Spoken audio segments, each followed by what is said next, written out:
Today, we've been discussing art therapy and the North Carolina Art Therapy Institute. The organization has collaborated with the Walls We Build project featuring artwork from local artists. Take a look.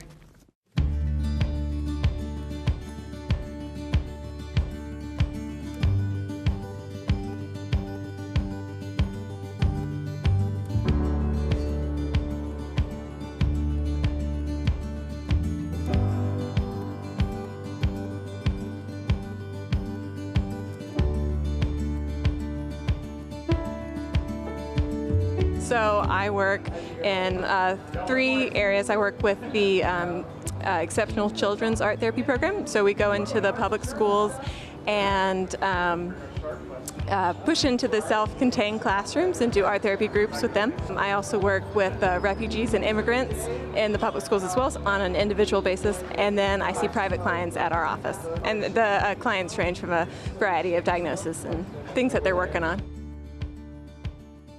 Hillary and I met probably 7 years ago now, and we, with her interest and skill in art therapy, and I was at the time doing a lot of work with mental health peer support programs, and so we decided to combine forces and start the arts and peer support group together. And so I get to bring art therapy to the School of Social Work. We have shows, we have group members come and talk with students. For a lot of the clients that I see, language or verbal communication is something that is something that's more difficult for them. So the art and creativity is a way to access these clients that might not be able to benefit as much from just traditional talk therapy. So like I work with people with autism, English as a second language learners, and art is a universal language and is something that everyone can access.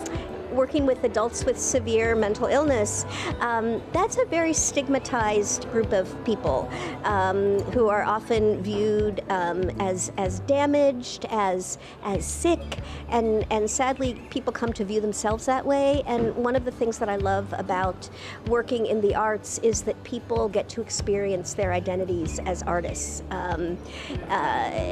first and foremost.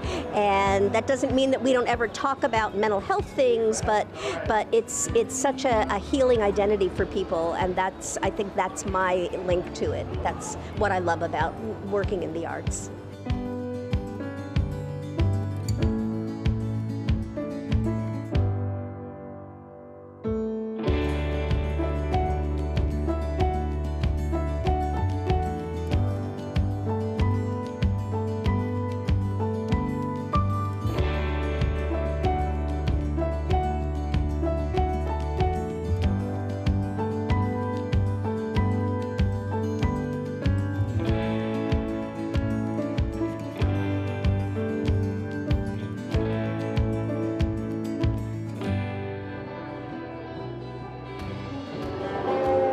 Been a member of Art and Peer Support Group for about 7 or 8 years.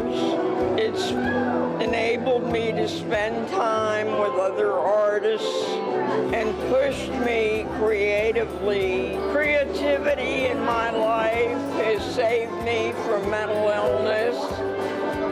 It's given me a reason to live, and I love creating.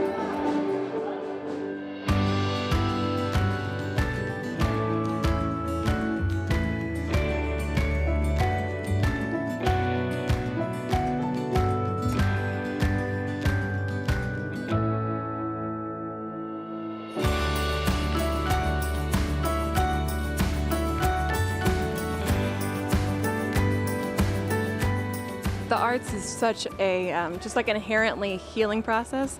It is especially beneficial for people who struggle with language, but it's also not just for them. Everyone can be an artist. It's not something that's, just for, some people think that art therapy is just for artists or people who are naturally inclined to make art, but it can, we often say how everyone is an artist, and part of the art therapist's job is to find out what kind of creative modality people can connect with. And it doesn't have to just be like drawing. It can be all sorts of things. There are lots of different ways that people can use art to express themselves. I think part of the way that we get over the stigma is with events like this, where people can come, the community can come and see, number one, that the individuals who are exhibiting here are incredible artists, and I think when you look at the artwork, it's really clear to see that there is important healing that's been happening.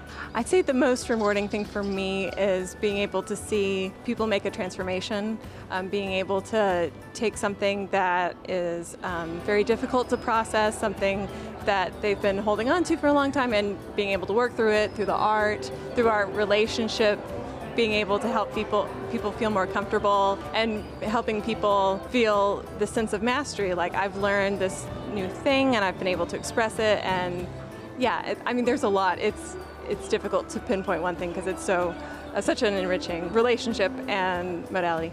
And I think for me, the most rewarding part is seeing people really experience that level of pride and knowledge that they've created something beautiful, that they've worked through something important.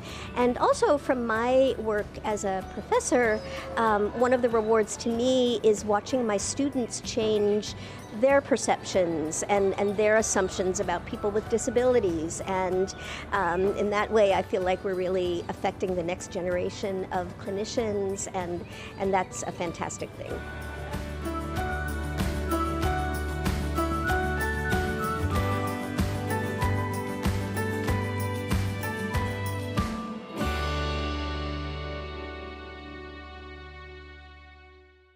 Thank you for watching. We hope you've enjoyed today's show. If you have any questions or would like to know more, visit our website at RaleighCW.com and myrdctv.com. I'm Bill LeMay, and thank you for watching Community Matters. We'll see you next week.